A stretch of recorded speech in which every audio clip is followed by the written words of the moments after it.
Blocktales is known for a lot of things. Its charming presentation, engaging battle system, and funny little guys.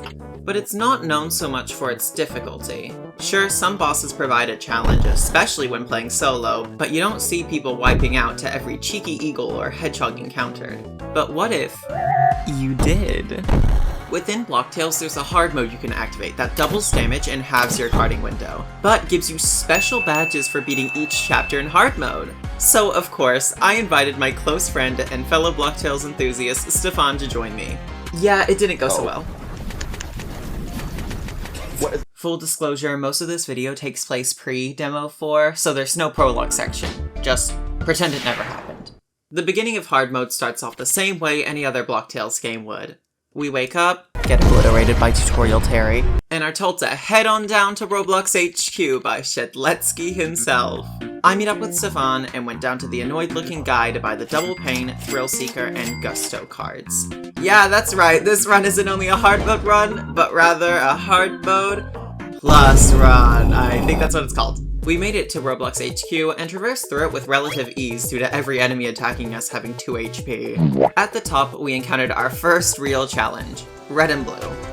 These guys were a nightmare. We did not go into this fight with a plan. We thought, it's the tutorial boss, how hard can it be? Completely forgetting they do 4 times the damage and killing one of them increases the power of the other. Why did he do 8? Eventually, due to no action of our own, we beat this boss. I need you to win. I need you to win. It's gonna be May. Come on. Oh my god! Oh my god. Yes! Yes!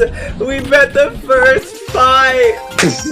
Yes! After that hellish fight, Shedletsky says something to us about Filterman being kidnapped. I don't know, I wasn't really paying attention. But he gives us a sword and sends us on our way to get the sword fight on the height swords. Let's go. Boom. This guy right here. Oh my gotta god. be kidding. We traversed through the Bisville Meadows, and I was not surviving these fights. I relied heavily on Stefan to actually kill them, which resulted in a lot of... But eventually, we ran into Nubador, the uncle of Red and Blue, and he wanted to attack us for fighting his kids, which, it's reasonable. We beat him first try. Well, Stefan beats him first try. And with that, we end the prologue. That we weren't even on chapter 1? Oh my god. We were off to a great start, only to immediately wipe out in our first fight. And that happened a lot here. I was running into the same problem where no matter how much extra health I gave myself, it never seemed like enough to survive more than 2 attacks. Now here's where the most impactful decision of the entire run happened. I decided to buy the Lucky Start card. Okay, quick Blocktales lesson. The Lucky Start card is overpowered. Every time you enter a battle, it grants you with one of 3 abilities. SP regen, HP regen, and most importantly, Dodgy. While the SP and HP regens are nice, Dodgy guarantees you avoid the first 2 hits received to you in any battle. Which is huge, as otherwise super guarding is impossible in this run. With this card on, it changes everything and can make these next boss fights a lot easier. Stefan already had it equipped, so honestly, I should have done the same sooner. Now with our hugely overpowered card equipped, we weren't afraid of any boss coming our way, and easily took down the Ant Queen faster than you can say she sells seashells, she sells seashells, We arrived at Road Town and were told by local citizen Kevin how it's suddenly gotten really cold here and how there are snow clouds circling around the Black Rock Castle. And hey, coincidentally, the ice dagger's rumored to be stolen.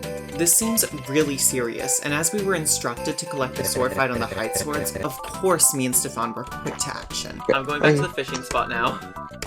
Yeah, I just did. Excluding the minor fishing detour, we were quick to action. We talked to Mayor Monty to get our adventurers' IDs, and stole a cookie from this grandma on the way. We stumbled across a secret mine shaft only to find out that the entrance was clogged, and we needed to find dynamite to get through. So add that to our list of things to do. All the fights we encountered were considerably easier with Lucky Start on. We were easily destroying every cheeky eagle in our path, and there wasn't anything that could stop it. A cold shiver was sent down my spine. Could it be? Our day of reckoning had come early. I wasn't prepared, and now I know what's to come. Could I change my fate? It's too late now.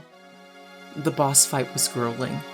I was lulled into a false sense of security with the lucky start giving me dodgy, but Stefan wasn't as lucky. And... Wait, we got this. Oh no. Wait, oh! I had lost Stefan. My armor, my companion, my friend. And I knew he wanted me next. But I wasn't going down without a fight. And with another hit from my ball. What do you mean he deflected the attack? I didn't know he could do that! Oh. Stefan's death was not in vain. From this point on, we hit our stride. Since a hard mode plus run gains XP twice as fast as a normal run, we felt a little over-leveled, but nevertheless, we continued on. Eventually, we ran into this guy who only sells bombs, which I thought was a little weird. Why set up a shop here of all places? And then I saw it. The spiky killbot. Oh, it's 2 health. Tickle stick, I'm gonna tickle stick. I'm gonna tickle stick. Wait. What? Because it got the thorns. Tickle stick. Why you tickle stick? So its defense is down. Huge. Oh my god. Huge. Indeed. So I was gonna say, how are we supposed to kill this thing if it has thorns and flying? We completely did not consider the option spelled out to us. This was actually so embarrassing to watch over because in the moment I felt so smart for using a tickle stick to lower its defense. You'll never believe what else in that inventory you could have used. Eventually, after what felt like a millennia, we found the dynamite card that was needed to get into the castle, and we backtracked back to the mineshaft and cleared the secret entrance for us into the castle. Now that we were in the castle, we had to be sneaky. These guys could be deadly if they even hit us more than once, so let's try to not make any loud noises and... We got this! We were starting to feel the heat from this hard mode run, and what didn't help was we just ran into my least favorite boss from Chapter 1, the sentient statue. This guy is the worst. They're the first boss with a multi-hit move, and that could easily take us out if we weren't careful. But this time, we went in with a strategy. I used my Ice Storm to freeze them for 3 turns right as the fight began, and by the time they got de-thawed, they had 1 HP. And we both had dodgy active. Oh! We ate. That was so easy. That was so easy. I remember this guy tortured us in easy mode. He, got us. After that minor inconvenience, we made it to the castle courtyard and immediately went back to fish. Upon returning, we caused minor property damage, then caused a lot more major property damage. We walked away from the guards' corpses and walked into the cafeteria. And after failing a recipe for the chef, we obtained the ability to shrink. All it took was multiple human lives. With this new ability, we grab the Black Rock key and enter the main door. On the other side, we stand face to face with the Black Rock King, the Cruel King. Do I give in to the prophesized future I've been told will unfold? No. This guy is not a bad guy. He ain't a bad guy. Finally understand. It's the only way. With the ice... Did you? Our first attempt didn't go so well. I tried to be a support type role to heal Stefan as the heavy hitter, but by support, I mean I had the resurrect card and literally nothing else. None of my items were that good with keeping us alive, and I quickly learned that Ice Storm, Ice Storm, what the hell? It doesn't work on him! So I can't just sentient statue it. I kinda sucked at being the support, and all it did was just make me hit noticeably weaker compared to Stefan. It came to a breaking point when I just kept dying without dealing damage. Huge, huge, huge, not huge. Not huge, not huge, not huge. This is a little bit hard. Girl, stop being support. We need damage, please. You're right, I'm getting rid of, changing it up. No resurrect. Power. And get power stab. You need power stab. Power stab is the only thing dealing damage here. You're right. Now, instead of doing 1 damage at best, I could confidently hold my own weight. And that's what I had to do, because immediately in our next attempt, Stefan died. Now, it was just me against the cruel king. So over. No, wait, we got this. No, wait, we can do this. Whoops. I don't know. Do you have, like, sword toss? I don't, but I think I just need a ball. Please, please survive. No! No, no, no, no, no. Eat. 8. Okay. Come on. Yes!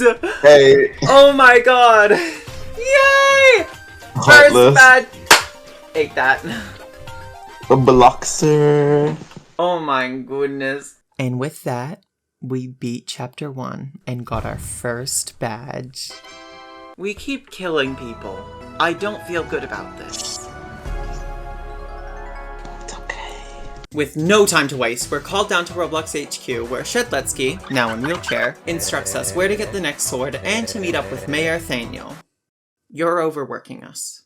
Begrudgingly, we head down to the airport to find the Venom Shank, but before we do, we take a slight detour and refight Cruel King. Because if you don't know, when you beat Cruel King 5 times, he gives you a special calling card, which would be incredibly useful to have going forward, as all the enemies get stronger. Also, all these fights were fought in hard mode. Oh! Now, we had a flight to catch. Plainstown wasn't gonna explore itself. Oh, that's it. After traversing the plains for a bit and shrinking down into this anthill, we encountered the most annoying enemy in the world. Mosquito swarms. These abominations take your health and use it to heal themselves, which by itself is annoying, especially in the anthill because, foreshadowing, you had to shrink down to be in here, and shrinking gives you the small effect, which makes every move noticeably weaker. Literally, none of our moves did more than 2 HP, and for some sick and twisted reason, the anthill is full of these wretched mosquitoes. Without hard mode or any other of these stupid cards, mosquitoes only deal 2 damage and gain 2 health.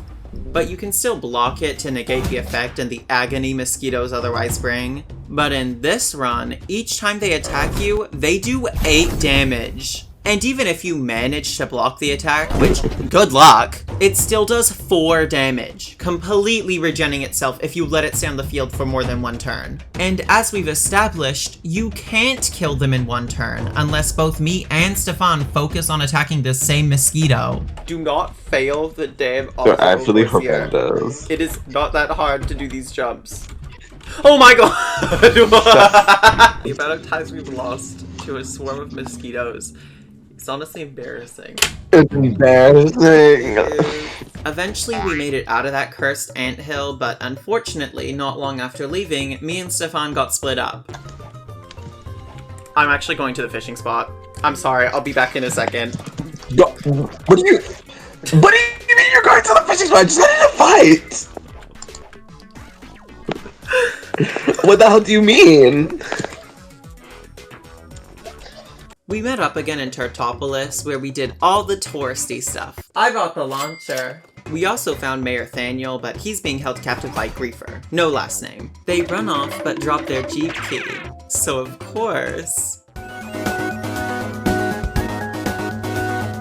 Whoops, didn't mean to hit that. It's probably nothing. Back to fighting mosquitoes! Why is our greatest enemy some dead mosquitoes? Traversing through the rainforest, we once again ran into Griefer, and this man is irate. He's screaming at that old man, but the moment he sees us, he summons rocks and books it.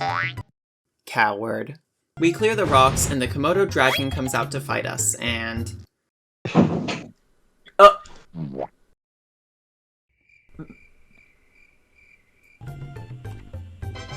Now with these rocket boots, we can very slowly go over small bodies of water. Yay!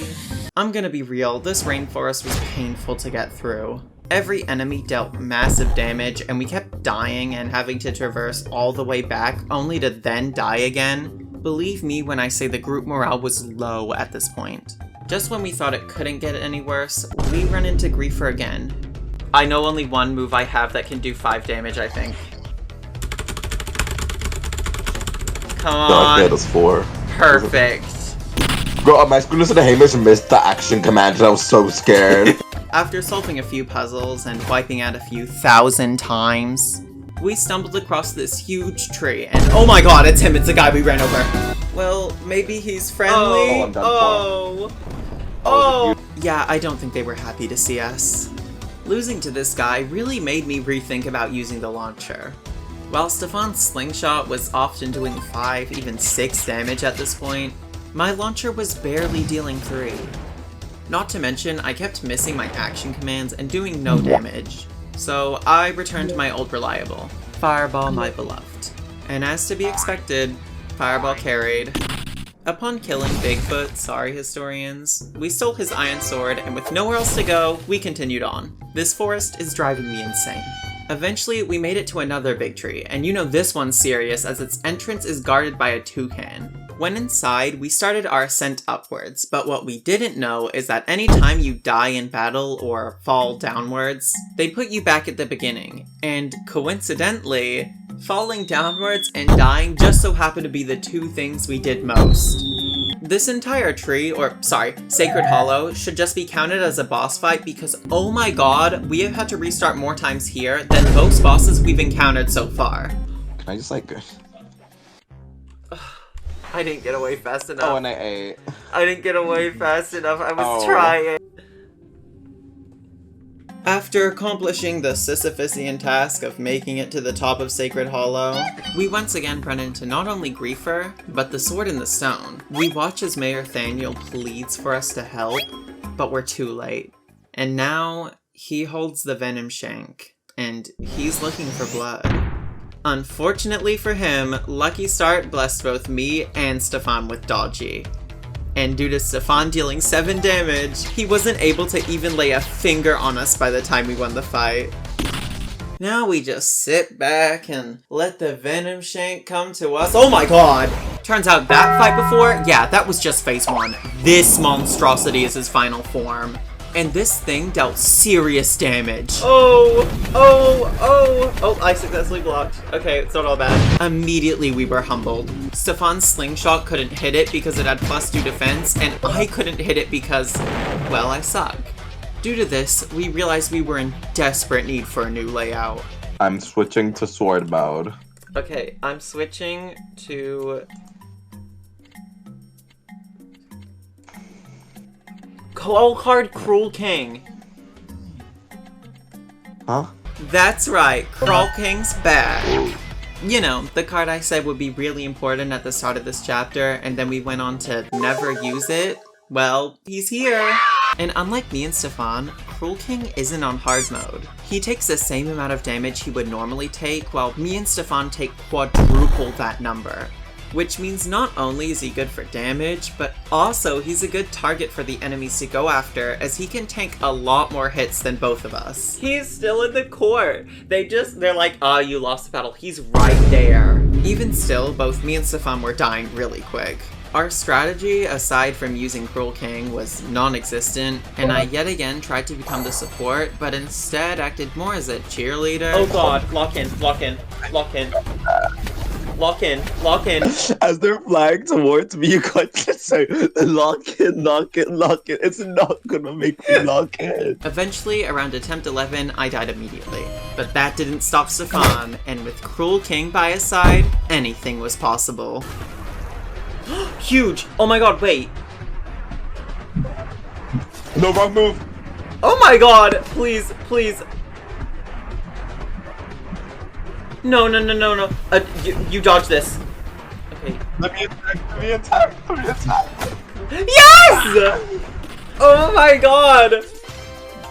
Yeah! We did it! We got the second badge, second sword, and beat the second chapter. All's well that ends well, I say, except for Mayor Thaniel. He just watched his son die. Twice. With the new sword we've collected, we go down to Roblox HQ again and show Shatletsky what we killed a man for. He tells us to go to the Haunted Manor to retrieve the Ghost Walker and gives us a train ticket. Well, alright then. We board the train, hop to our room, and get some rest. You know, it's really nice to be able to rest as so many things have happened so quickly and— It's probably nothing to worry about. Okay, fine. We get up, and the conductor barges in with bandits following him, and since we're the only ones willing to, oh my god, we forgot to party up. We make our way to the front of the train, and when we're there, we once again run into Red and Blue. They threaten us at first, but when more bandits pop up, we join forces with Red and Blue to beat them. After dealing with the bandits, out of nowhere, Red and Blue's parents show up, knock out Nubador, call us a witness, and then begin to beat us to a pulp. So now we're fighting Purple and Green, which is an awkward predicament to be in, and we're losing, which isn't making this any better. Oh my god, oh my god. Thankfully, Stefan carries me through the fight, and Nubador wakes up to knock them out. He apologizes for attacking us all the way back in the prologue. A little late, but hey, better late than never. Oh god, oh god, oh god. Okay. The train arrives, and we walk to Telemon's manor. Once inside, we're given an exclusive tour of the establishment by the butler that's mysteriously cut short as, "It appears something important has slipped my memory. Forgive me, my dear patron, for there's something I must attend to. Do not follow." We follow him. We're led to a mysterious portal, where everything's now haunted by the undead, including the manor itself. In the manor's kitchen, we find the kitchen wizard from the Blackrock Castle, and we ask them for help to find the Ghostwalker. They cut us a deal to brew a special ghost potion if we collect the ingredients. We find the spider after completing the Quiz Noob's quiz, which, by the way, I think is the first time half the swords have been name dropped. We find the dust at the top of the obby in Terry and his brother's Jerry's room because they're here too. And we find the turkey in the basement. Why do I hear boss music? Target acquired.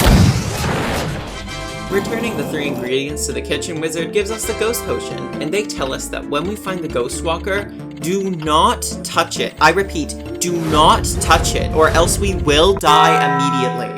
We go back down to the basement and land ourselves in the manor's catacombs, and oh, they even have a ball upgrade here. The orb's here! Oh no! Oh no! Side note, this guy has the coolest attack ever, but his machete and hockey mask are no match for our unbridled wits, and we beat him first try.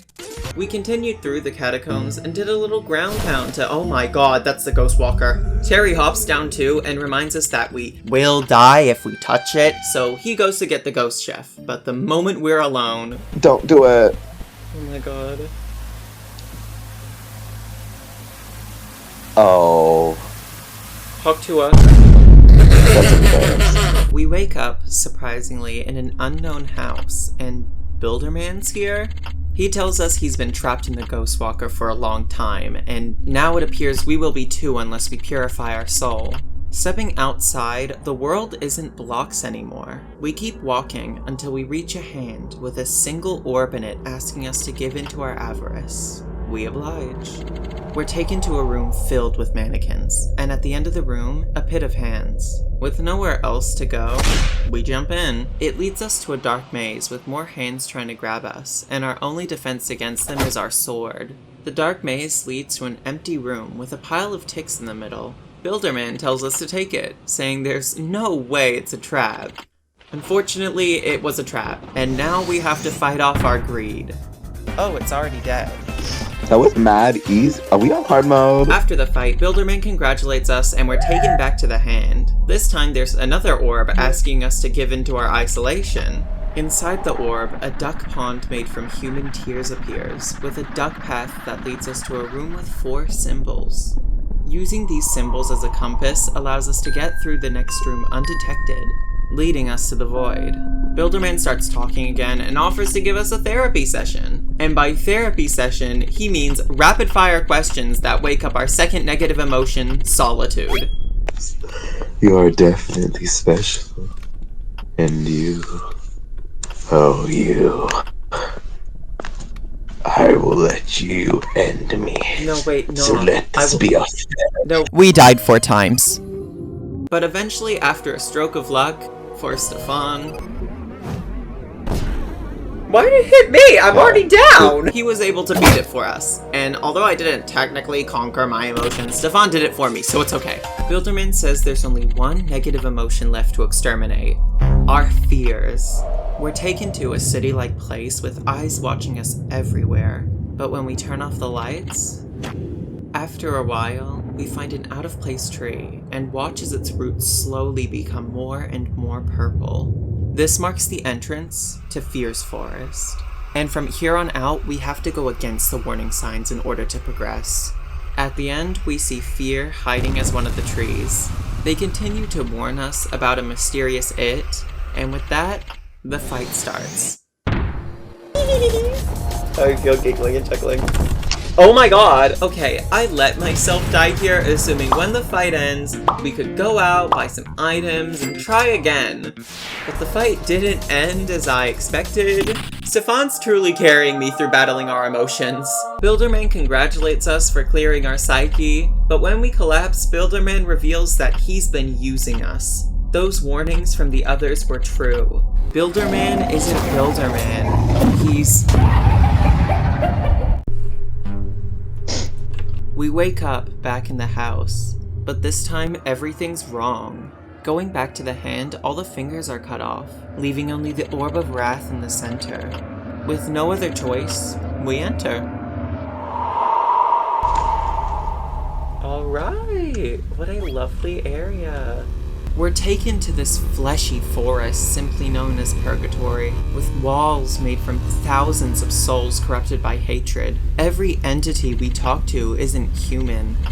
At least, not anymore. At the center of Purgatory lies a hole. Going in takes us to the vein center. It is there we stand face to face with it. So close. Hatred.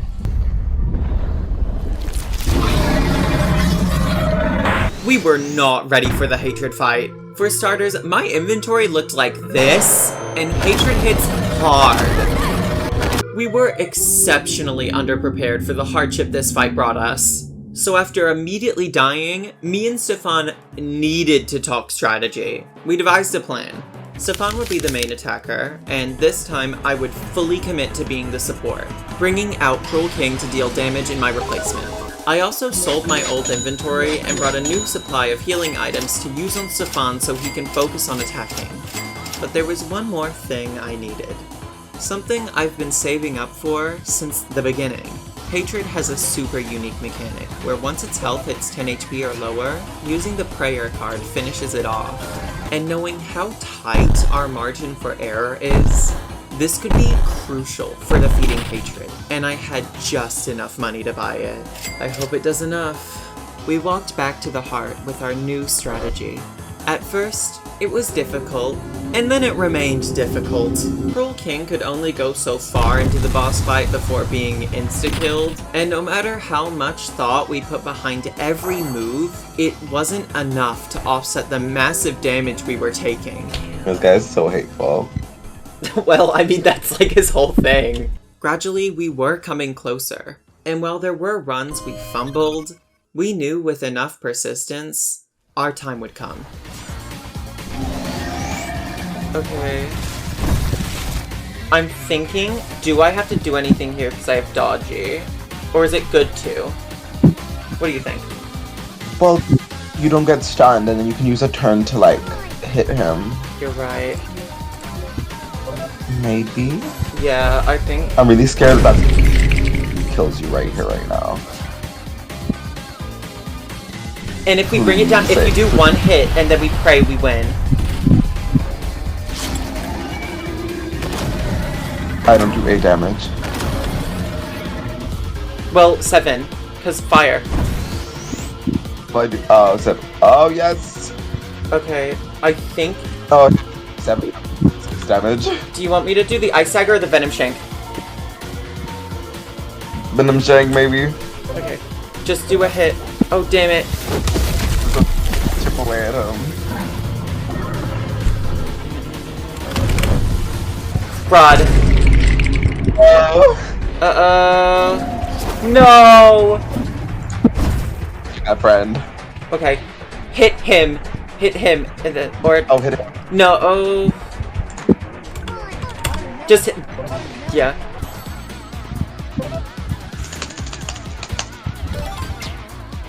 Okay. Queen. Alright. Alright. Now you just need to hit the other guy. Just survive this. Actually, we should have hit the other guy. That was on me. I'm sorry.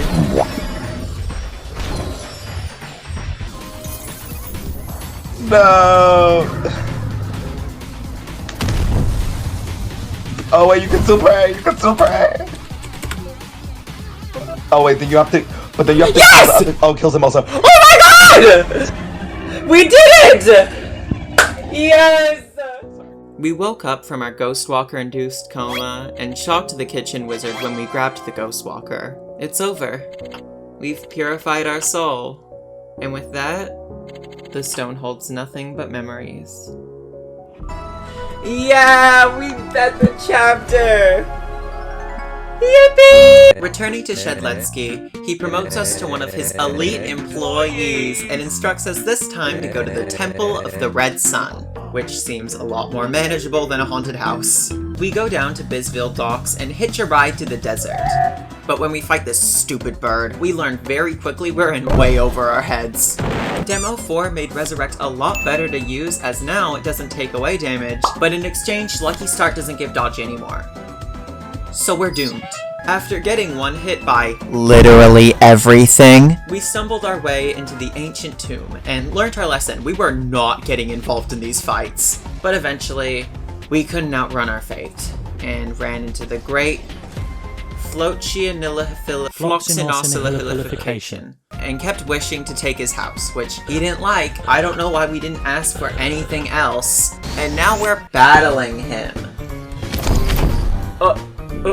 That's mean. No.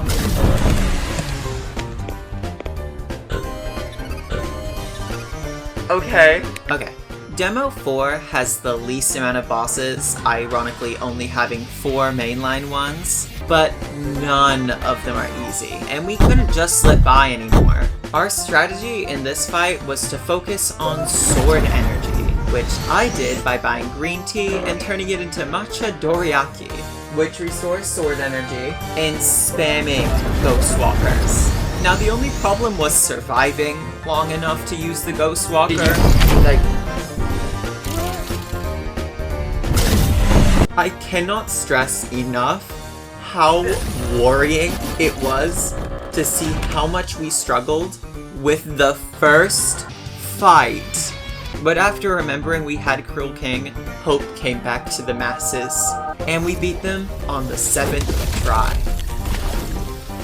Awesome. After that, we were rewarded with the Genie's Home and traversed through the rest of the tomb with ease. Until we got in a fight, then it was very much not with ease. We made it to the Oasis, and eavesdropped on a bunch of pirates that then got mad and attacked us. And I know what you're thinking, but this time we only died once. So like... We then met Captain Trotter and Calypso, who introduce themselves and tell us that the firebrand we seek is deep in the Temple of the Red Sun. They even offer to accompany us on our search if we solve the puzzles they've been working on for weeks. These puzzles they've been working on for weeks take us less than 10 minutes to complete, and the pirates don't take kindly to being upstaged so easily. So they attack us again, and for the first time all chapter, we genuinely didn't even die once during the boss fight. So these pirates suck! Calypso comes in to break up the fight right as we won, and takes us to the Temple of the Red Sun, the location of the firebrand. We team up with Calypso, and while traversing through the temple, Calypso notices a lot of the ancient hieroglyphs depict sacrificial imagery, which I'm certain isn't going to foreshadow anything, right? Ignoring the warning signs, we go deeper into the temple, easily solving the puzzles in place made to prevent us from going further using our massive brain cells. And in our expedition, we once again run into the great Floxinosililification, who's still mad at us for taking his home, but I mean, what can you do about it, you know? Calypso convinces him to give us our second wish and pleads for us to use it well. I revoke my big brain cell statement. No, I would have actually thrown hands at this moment. If I were Calypso, I would not have been cordial. Using our new wish, we stumble back into Captain Trotter, who's starting to become skeptical of this endeavor. He doesn't like the sacrificial elements of the temple, he doesn't like the growing sense of danger he's feeling, and most importantly, He doesn't like this blank wall. There's just something about it that's untrustworthy. Look, I'm not prejudiced, but like, it's too fishy. Something's going on. Like, something could be behind it right now. Oh god. Once again, we needed a game plan, and we couldn't rely on the Ghostwalker this fight because sword energy is disabled! Yeah! So naturally, as true gamers would, we relied on RNG. The left and right hands both only have one move, and the left hand poses a much greater threat as it hits everyone, whereas the right hand only hits one person. So by targeting the left hand first and then hoping Calypso does the same, Calypso, please go for the left hand and do 5 damage on it. Then once that hand's gone, all we need to do is just spam eggs to keep both of us alive, which took us a while, but eventually... Okay, we can so do this. If we just both hit our action command, we're good. Easy game. Easy game. Easy game. Yeah. Thank you, Calypso, for battle cry. When we finally crashed, Captain Trotter stopped caring about the sword or the treasure and is laser focused on finding the rest of the crew and leaving. Calypso goes on ahead, and Trotter tells us in private that he's really glad we came along, as we've been nothing but loyal and helpful to the crew, and that he's sorry we won't get the firebrand. Little does he know, that's not his decision to make anymore. And traversing just a little further, we see Captain Trotter's crew, now as corpses scattered all over the place, with the firebrand just out of sight. It needed a sacrifice, right? Finally, we arrived at the Puzzle of Prophecy, and after solving it, we had one more thing to do: ascend to our fate. At the top, Captain Trotter grieves once more for his found family, but we don't really care, we're here for the firebrand. Understandably, Captain Trotter starts to crash out a bit, and when Calypso tells him not to fight us, he fights both of us.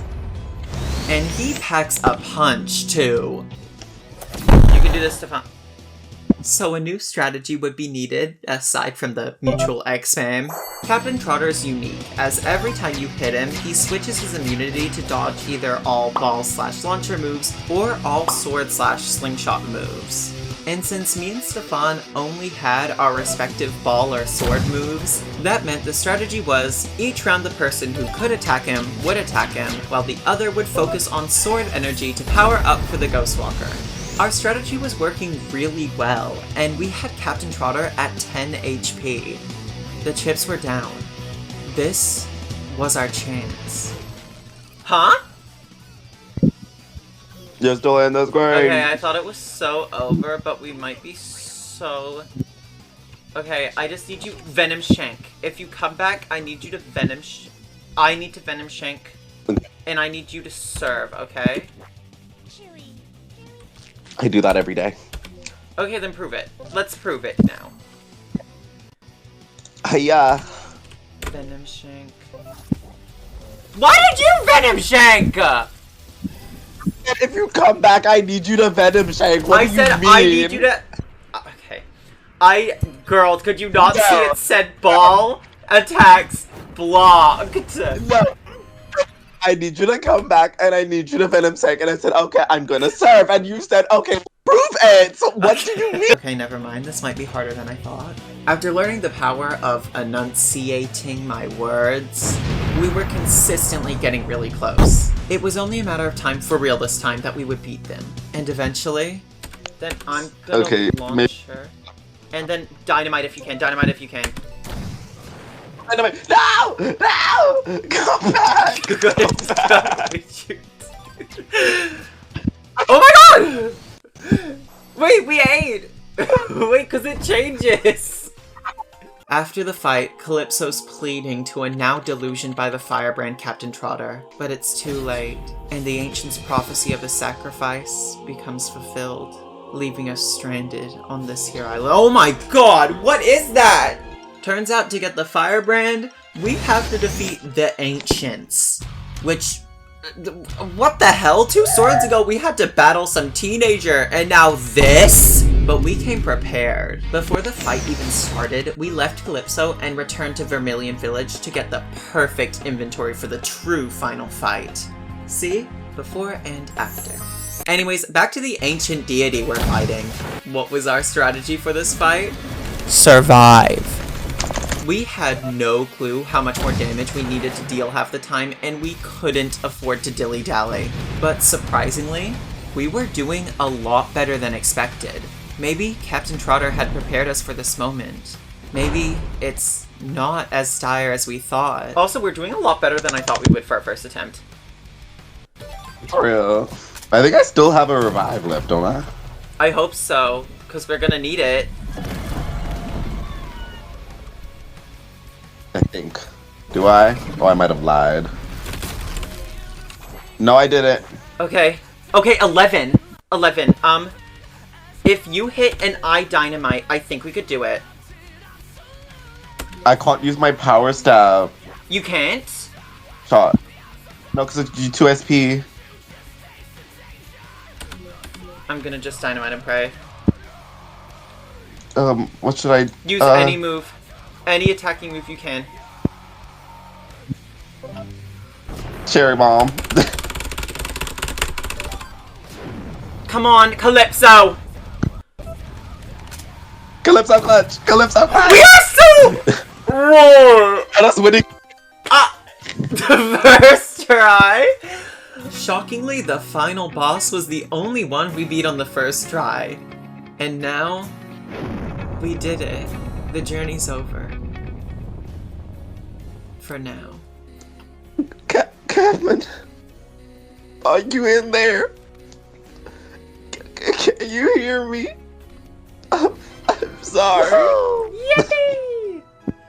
We did it! Oh, I did not think we'd get through that one.